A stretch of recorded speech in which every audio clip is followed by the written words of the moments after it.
आप सभी को नमस्कार है। आज पुनः आपको मैं विनय पांडे की धार्मिक विधि कक्षा में आपका स्वागत है। आज हम आपको बताएंगे कि कोई भी कंपनी जो लोन फाइनेंस करके कार फाइनेंस करती है और यदि लोन की ईएमआई न पे की जाए तो वो कार को कंपनी सीज नहीं कर सकती अपने गुंडों के माध्यम से। उसके लिए यदि किसी की कार यदि सीज हो जाती है तो उसको क्या करना चाहिए ये मैं आपको बताता हूं, लेकिन उसके पहले हम आपको बताएंगे कि हमारी विनय पांडे की धार्मिक विधि कक्षा, इसमें धार्मिक जोड़ा है और विधि मतलब हमारी उत्पत्ति सबसे पहले धर्म से हुई है। धर्म और फिर विधान, धार्मिक विधान दोनों एक दूसरे के पूरक है। इसलिए आप हमारे चैनल को सब्सक्राइब करें और यदि आपको अच्छा लगा तो शेयर करें ताकि कंपनी अपने लाभ कमाने के लिए लोगों को, गरीबों को, मतलब उसको, उसकी कार को, उसकी संपत्ति पर कब्जा न कर सके।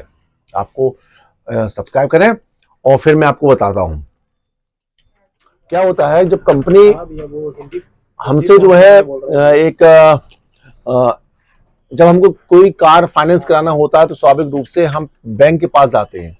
इसमें दो तीन प्रकार की चीजें हैं। एक तो ये है कि लोग के मन में दो प्रकार की भावना रहती है कि लोग के सिविल गड़बड़ ना हो जाए और लोन से फाइनेंस बढ़ाए, उनका पैसा ही क्यों ना, उनके पास पैसा ही क्यों ना रहे, लेकिन वो फाइनेंस कराने पर ज्यादा ही आकर्षित होते हैं। तो जब वो कंपनी के पास जाके कार फाइनेंस कराने के लिए संबंधित डॉक्यूमेंट साइन करते हैं तो उसमें आप देखेंगे कि मैं आपको कैसे बता दूं, तो कंपनी आपको कम से कम 8-10 पेपर में साइन कराते हैं। उसमें कुछ स्टाम्प पेपर रहते हैं, बहुत सारे वो छोटे छोटे लेटर उसमें रहते हैं। तो उस लेटर में साइन कराने के लिए हम कभी उसके अंदर क्या कंटेंट्स लिखा है, क्या उसके रूल्स हैं, कंडीशंस हैं, वो हम लोग उसको पढ़ते नहीं है और उसको डॉक्यूमेंट में साइन कर देते हैं, जिसका खामियाजा हमको भुगतना पड़ता है। इसके लिए ये स्वाभाविक प्रक्रिया है, ये मनुष्य की प्रवृत्ति है कि वो जो उसके रूल्स है, टर्म्स एंड कंडीशन को नहीं पढ़ते हैं, तो वो टर्म्स एंड कंडीशन बहुत महत्वपूर्ण हो जाते हैं। तो जब कभी भी किसी व्यक्ति ने कार फाइनेंस करवाया है और कार फाइनेंस करवाने के बाद उसने इंस्टॉलमेंट पेपर में साइन किए हैं कि हम इतना इंस्टॉलमेंट महीना जमा करेंगे और किसी कारणवश इंस्टॉलमेंट जो है उनका पेमेंट नहीं हो पाता है और कंपनी उनके चेक बाउंस कर देती है और कंपनी उनसे कार रिकवरी करने के लिए, कार सीज करने के लिए, इसमें कार के साथ ट्रक, जो भी व्हीकल है, जो भी चीजें हैं, वो सब उसमें सम्मिलित हो जाता है। तो क्या होता है कि ऐसी दशा में हमको क्या करना चाहिए, यदि किसी कार या कोई वाहन कंपनी ने सीज कर लिया है तो हमको उसमें क्या करना चाहिए। तो कंपनी दो प्रकार से काम करती है। यदि नेशनलाइज बैंक है, तो नेशनलाइज बैंक किसको बोलते हैं, भारतीय स्टेट बैंक हो गया, पंजाब बैंक हो गया, इलाहाबाद बैंक हो गया, ये नेशनलाइज बैंक है। इसको अपन कई के लोग उसको गवर्नमेंट बैंक भी बोलते हैं। ये कंपनी डेथ रिकवरी ट्रिब्यूनल के माध्यम से उसको उनकी संपत्ति को सीज कराने का प्रयास करती है। और नहीं तो दूसरा तरीका क्या होता है कि कार जो है संबंधित तहसीलदार के समक्ष जो है रिकवरी के लिए केस पेश करती है और उस आदेश के अनुसार वो कार्रवाई होती है। लेकिन एक दशा में यह होता है कि कंपनी जो है वो जब कार या ट्रक कहीं पे जाता होता है तो रास्ते में उनके गुंडे लोग पकड़ लेते हैं, पकड़ के जो है यार्ड में जाके रख लेते हैं। उनका एक यार्ड होता है जहां पर लोग कब्जा रख लेते हैं। इसके रूल्स ये हैं कि यदि कोई व्यक्ति की गाड़ी गुंडे लोग पकड़ लेते हैं तो आपको संबंधित थाना में एप्लीकेशन देना पड़ेगा, चूंकि उनसे थाना भी सेट रहता है। नियम अनुसार आप किसी गाड़ी को सीज करने से पहले संबंधित थाना को सूचना देंगे, नहीं तो वो लूट और डकैती की श्रेणी में आता है। तो आपकी गाड़ी सीज हो गई, तो आप क्या करिए, संबंधित थाना यदि नहीं लेता तो पुलिस अधीक्षक के आवक जावक शाखा में कॉपी रिसीव करा दीजिए बुझा के कि साहब फलाना मेरी गाड़ी जबरदस्ती ने सीज कर लिया, बिना हमारी मर्जी के उसको सीज कर लिया।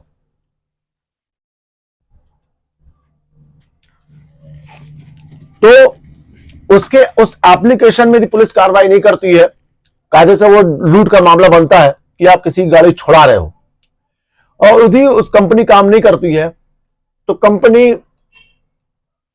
के खिलाफ जब पुलिस ने कोई कार्रवाई नहीं करी तो हम उसके खिलाफ हाईकोर्ट में याचिका पेश करते हैं कि साहब हमको मजिस्ट्रेट का सुपुर्दनामा इसलिए लगा सकते हैं कि सुपुर्दनामा गवर्नमेंट अगेंस्ट होता है, सिविल सूट में लंबा प्रक्रिया हो जाती है, तो हाई कोर्ट में पिटीशन फाइल करते हैं, साहब गलत तरीके से हमारी रिकवरी करेगी गाड़ी की।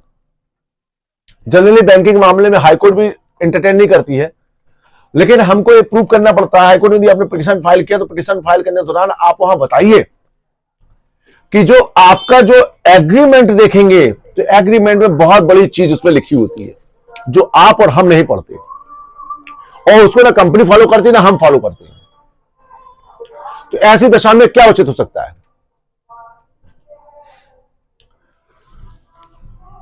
हमको उसमें एक आर्बिट्रेशन का क्लॉज होता है, उसमें साइन में लिखा है कि कोई किसी भी स्थिति में यदि भविष्य में वाद उत्पन्न होता है, विवाद उत्पन्न होता है दोनों पक्षकारों के बीच में, तो किसी मध्यस्थ के माध्यम से उस बात को सुलझाया जाएगा। ये हम लोग उसमें तय वहां पे करते हैं कि वैसे वैसे बात सुलझाया जाएगा, लेकिन हम लोग उसको पढ़ते नहीं। ऐसी स्थिति में यदि कंपनी आपकी गाड़ी सीज करती है, तो आप उसके खिलाफ प्रकरण पेश करवा सकते हैं कि आपको चाहिए था, यदि हमने आपको पेमेंट नहीं दिया, कुछ प्रॉब्लम हो गई, हम दोनों के बाद में कोई विवाद उत्पन्न हो गया, तो आपको आर्बिट्रेशन मध्यस्थ के समक्ष जो है केस पेश करना चाहिए था।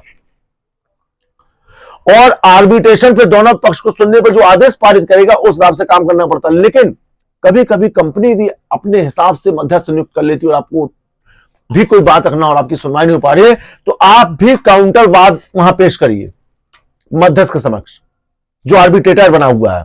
आर्बिट्रेटर जनरली रिटायर्ड जजेस होते हैं। आप काउंटर पेश करिए, काउंटर एप्लीकेशन आप वहां पेश करेंगे तो आपकी सुनवाई होगी, तो इसमें आपको समय मिल जाएगा, आपको पैसे को उगाही हो सकती है।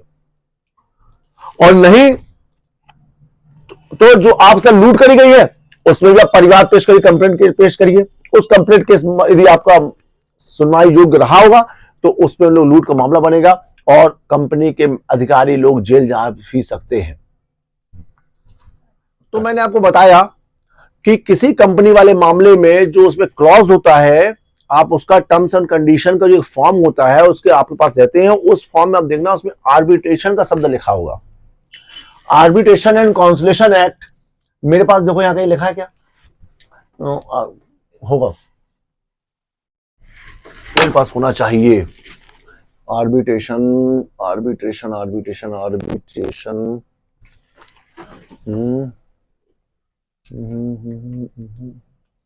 है कहीं रखा, किमलल किमलल किमलल इलेक्ट्रिक, उसमें नहीं। यहां देखो, यहां आर्बिट्रेशन नहीं, यहां कहीं arbitration arbitration and concession act. हमारी गलती होती है, हम कोई चीज पढ़ते नहीं है और इसका फायदा बैंकिंग ले आती है। आपको मालूम है किस मजबूरी से, सॉरी, हर व्यक्ति का जीवन में एक सोच होती है, उसका उत्साह रहता है कि हमारे घर में कार हो, हमारे एक अपना मकान हो और समय समय पर हम इंस्टॉलमेंट देंगे। लेकिन कंपनियां बैंकिंग क्या करती हैं कि लोगों को आकर्षित करने के लिए अच्छा से अच्छा चीज उसको दिखाती हैं। जब वो व्यक्ति उस चीज को ले लेते, ग्रहण कर लेते, तो उन पर अटैक करने की कोशिश करती है। 2 साल के लॉकडाउन, वो नहीं के पास टाइम, उनकी गाड़ी सीज कर लिए, उनका मकान सीज कर लिए, लेकिन उनको लॉ का ज्ञान नहीं था। इस कारण जो है उनके साथ उनकी कहीं कोई सुनवाई नहीं हो पाई। जबकि वहां पर सभी अधिकारियों को सोचना चाहिए, जो व्यक्ति उस निर्णय को सोचा उनको ये देखना चाहिए कि क्या इन्होंने आर्बिट्रेशन का उपयोग किया कि नहीं किया, किसी मध्यस्थ के माध्यम से विवाद को सुलझाया कि नहीं सुलझाया। ये मध्यस्थ होता है।